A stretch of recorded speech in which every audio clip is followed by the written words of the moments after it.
बिस्मिल्लाहिर्रहमानिर्रहीम। इय्याका नअबुदु व इय्याका नस्तईन। अस्सलामु अलैकुम। मैं मनीर शाकर। मैं अर्ज़ कर रहा था कि कानून ये की तारीफ़ क्या है। अगर तो हमेशा अगर ये करोगे तो ये नतीजा निकलेगा और हमेशा वो नतीजा निकलेगा। कोई बात इस बात पर पूरी उतरती है तो उसे आप कानून कहेंगे।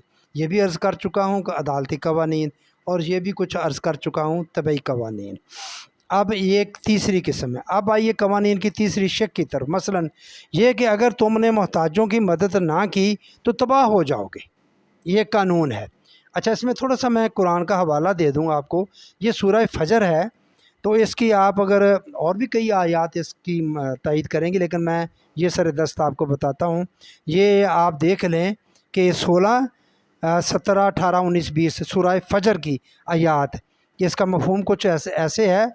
और जब वो इसको आजमाता है, इसकी रोज़ी तंग कर देता है, तो वो कहने लगता है कि मेरे रब ने मुझे आहनत की और जलील किया। अल्लाह बंदा जब थोड़ी सी रोज़ी इसकी तंग होती है, वो जिन वजह से होती है वो अलग मौजू है।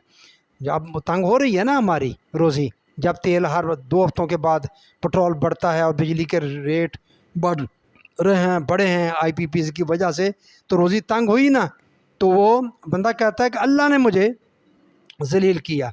नहीं, हरगज़ ऐसा नहीं। आगे अल्लाह बड़ा कल्ला बल्ला, ऐसा हरगज़ नहीं। बल्कि बात यह है कि तुम ही लोग यतीमों की इज़्ज़त नहीं करते और मस्किनों के खिलाने की एक दूसरे को तरगीब नहीं देते, और मुर्दों की मिरास समेट समेट कर खाते हो। ये फ़रिश्त है, बयान कीजिए। और माल को जी भर कर अजीज़ रखते हो, बखील हो, संभाल के रखते हो, देते नहीं।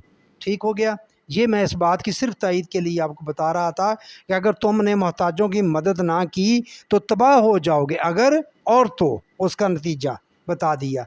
अगर तुमने मोहताजों की मदद है, ज़ाहिर है कि ये कानून अगर और तो की शर्त तो पूरी करता है, लेकिन ये ना तो अदालती या तमदनी कवानीन के दायरे में आता है और ना ही तबई कवानीन फितरत के ज़ैल में आता है। तबई कवानीन जैसा मैंने बताया कि आग में उंगली डालोगे तो जल जाओगी, पानी में डूबोगे तो मर जाओगे। तो इसमें तो ऐसी कोई बात नहीं है। ना ही तबई कवानीन फितरत के ज़ैल में है। इन्हें मुस्तकिल अक़दार खुदाबंदी कहा जाता है। ये बहुत अहम बात है। अब मुस्तकिल अक़दार खुदाबंदी का मैं कई दफ़ा ज़िक्र कर चुका हूँ, तो उसमें आप ये बात समझने की पूरी कोशिश करना कि ये कवानीन हैं, क्योंकि ये गैर मतबदल भी हैं और इंसानों की वज़ा करदा नहीं, इंसानों के वज़ा करदा नहीं। क्या यही कि अगर तुमने मोहताजों की मदद ना की तो तबाह हो जाओगे, बल्कि अल्लाह की मुकर्रर करदा और उसकी तरफ से बज़रिया वही अता शुदा हैं। जो बात मैंने सूरह फजर की बयान की कि यानी कि ये अल्लाह ताला से की तरफ से अता करदा हैं। अल्लाह ताला बताता है, बनाता है, ये बंदा नहीं बनाता। इन कवानीन का दूसरा नतीजा मरतब होता है, दोहरा नतीजा मरतब होता है। एक तो ये कि इनके मुताबिक अमल करने से इंसानों की तमदनी ज़िंदगी संवर जाती है, और दूसरे ये कि इससे अफराद की ज़ात, वो पर्सनैलिटी, ईगो, सेल्फ जिसे कहते हैं, जिसे आई बोलते हैं, की नशोनुमा होती है, जिसे हम नफ्स की नशोनुमा कहते हैं, जिसे हम तज़किया नफ्स कहते हैं, ये होता है। इन अक़दार की सदाकत पर यकीन वही शख्स रख सकता है जो इंसानी ज़ात के वजूद को तस्लीम करता है। इंसानी ज़ात के वजूद को तस्लीम करने का क्या मतलब? यानी कि ये कि इंसान 2 चीज़ों का मरकब है। एक इसका जिस्म है, एक इसके अंदर वो ज़ात है। जिसने मरना नहीं, बंदा मर जाता है, वो मरती नहीं है, उसने आगे जाना है, उस पर हिसाब किताब वारद होना है, उससे सवाल जवाब होने हैं जो इसने इस दुनिया में किए हैं। ये है ये ज़ात तस्लीम करना, जो इंसानी ज़ात के वजूद को तस्लीम करे। यानी कि ये मुस्तकिल अक़दार की बात हो रही है। इन अक़दार की सदाकत पर यकीन वही शख्स रख सकता है जो इंसानी ज़ात के वजूद को तस्लीम करे। इससे ज़ाहिर है कि इन अक़दार के मुताबिक अमल करने के लिए ईमान, आगे ब्रैकेट में लिखा, मैं बाद में बोलता हूँ, इस अक़दार के मुताबिक अमल करने के लिए ईमान ला यनफ़क है, बहुत ज़रूरी है। ईमान का होना बहुत ज़रूरी है। अगर ईमान नहीं तो इन इक़दार पर कैसे आप कुछ भी नहीं कर सकते, समझ ही नहीं सकते। ईमान की थोड़ी, यानी इंसानी ज़ात, یعنی اور وہی خدا بندی کی روح سے عطا شدہ مستقل اقدار پر یقین، یہ بات ہے۔ یعنی انسانی ذات وہی جو اندر میں نے عرض کیا بندے کے، جس پر حساب کتاب ہونا ہے، جس پر سزا اور جزا وارد ہونی ہے، وہی خدا بندی کی روح سے عطا شدہ مستقل اقدار، یہ اگر تم نے محتاجوں کی مدد نہ کی تو تباہ ہو جاؤ گے۔ وہ جو اللہ کہتا ہے کہ اللہ تو نے مجھے ذلیل کیا، اللہ کہتا ہے کلا بلّہ میں نے نہیں کیا، یہ ہوا ہے تم نے یتیموں کو کھانا نہیں کھلایا، مسکینوں کی مدد نہیں کی، فلاں فلاں نہیں کیا، تو اس وجہ سے ہوا ہے۔ وہ ہے مستقل اقدار۔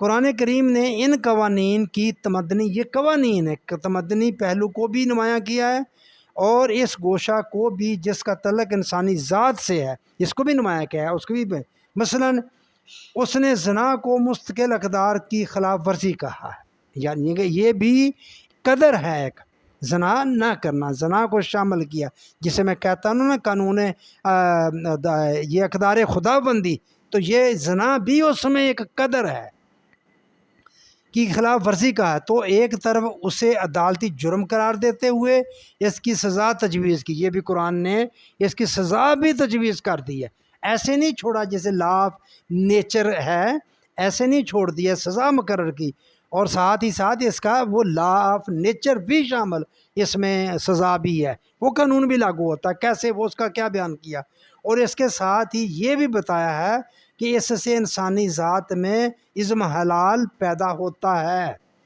کمزوری پیدا ہوتی ہے انسانی ذات میں۔ اب ذات میں نے آپ کو بتا چکا، اور اب ویسے بھی آپ سمجھیں کہ جو بندہ زنا اگر معاشرے میں یہاں پھیل جائے تو پھر بیماریوں کا سیلاب آ جاتا ہے۔ یہ ایڈز یہی بیماری ہے نا، زنا کی وجہ سے ہے نا، مختلف عورتوں کے پاس جو جاتا ہے، تو یہ یہاں بیان کیا جاتا ہے انسانی ذات میں عزم حلال پیدا ہوتا ہے۔ وَمَن يَفْعَلْ ذَلِكَ يَلْقَ أَثَامًا یا سامہ، یہ ہے سورہ فرقان 68 نمبر آیت، اور جو کوئی یہ کام کرے گا وہ اپنے اوپر سخت وہ بال لائے گا، اس بندے کے اوپر وہ بال آئے گا۔ آپ اسی یہاں بھی بیماریوں کا شکار ہو سکتا ہے اور ہوتے ہیں، اور آخرت میں بھی اس کو وہ سزا جو اس کی ہے وہ اس کو ملے گی۔ یہ ہیں مستقل اقدار، یہ قوانین بھی ہیں، یہ بہت اہم ہے۔ بس یہ میں آپ کے سامنے عرض کرنا چاہتا تھا، تو آپ دیکھ لیں کہ یہ کیسا قانون کہ اگر تم نے محتاجوں کی مدد نہ کی تو تباہ ہو جاؤ گے۔ اب دیکھیں جو معاشرے تباہ ہوتے ہیں، جو ملک تباہ ہوتے ہیں، وہاں کیا ایسا نہیں ہوتا؟ ہمارے معاشرے میں دیکھ لیں ہم کس طرح تباہ ہو رہے ہیں، ہم کتنی محتاجوں کی مدد کرتے ہیں۔ تو یہ مدد ایسے جو کر دیتے ہیں یہ بھی ٹھیک ہے، مگر اس کا خاص نظام ہونا چاہیے۔ اسلام نے زکوٰۃ کا نظام دیا ہے، نظام سرمایہ داری میں ٹیکس ہے، دونوں کا مقصد ایک ہے، دونوں ہی ان محتاجوں کی مدد کے لیے بنائے گئے ہیں، مگر ان کا آپ دیکھیں ٹیکس کا نظام کتنا شفاف، کتنا اعلیٰ، اور ہمارا زکوٰۃ کا نظام دیکھیں کیسا ہے، انفرادیہ نظام تو سرے سے ہی نہیں ہے، صرف ہم مانتے ہیں ہاں جی یہ اسلام کا ایک رکن ہے، فرض ہے، زکوٰۃ دینی چاہیے، نہ پوری دیتے ہیں نہ صحیح دیتے ہیں، مولویوں کو دے دیتے ہیں آدھی پچدی، وہ مدرسے والوں کو ان کا کام چلتا رہتا ہے، کچھ ہم غریبوں کو تھوڑے بہت دے دیتے ہیں، چلیں جی ہم نے کوئی نظام نہیں ہے، بالکل نظام ہو تو پھر ایسا نہیں ہوگا، ایسا نہیں کرنا چاہیے، ایسا نہیں ہونا چاہیے، ایک پورا صحیح شفاف نظام اس کا بن جائے، پھر آگے وہ سب کی مدد کرے، جو بھی ضرورت مند ہو وہ اس کی مدد کرے۔ یہ جیسے وہ کرتے ہیں فلاحی ریاستیں ہمارے سامنے، اسکینڈینیوین، یہ ناروے ہے، سوئٹزرلینڈ، اور یہ مطلب سارے یہ ایک طرح سے فلاحی ریاستیں ہیں، جرمنی، ہالینڈ یا برطانیہ، بڑے امیر ملک ہیں، یہ فلاحی ریاستیں ہیں۔ یہ ہوگا اگر ہم اس کو ایک نظام کے اندر ڈال لیں۔ تو بس سردس یہ میں قوانین کی بات کر رہا تھا، تو اس میں نے آپ سے عرض کرنا تھی یہ مستقل اقدار، یہ مستقل قدر کو سمجھنے کی مثال کہ اگر تم نے محتاجوں کی مدد نہ کی تو تباہ ہو جاؤ گے۔ تو میں سورہ فجر کا بھی آپ کو حوالہ دے دیا، آپ کا شکریہ، آپ نے میری بات سنی۔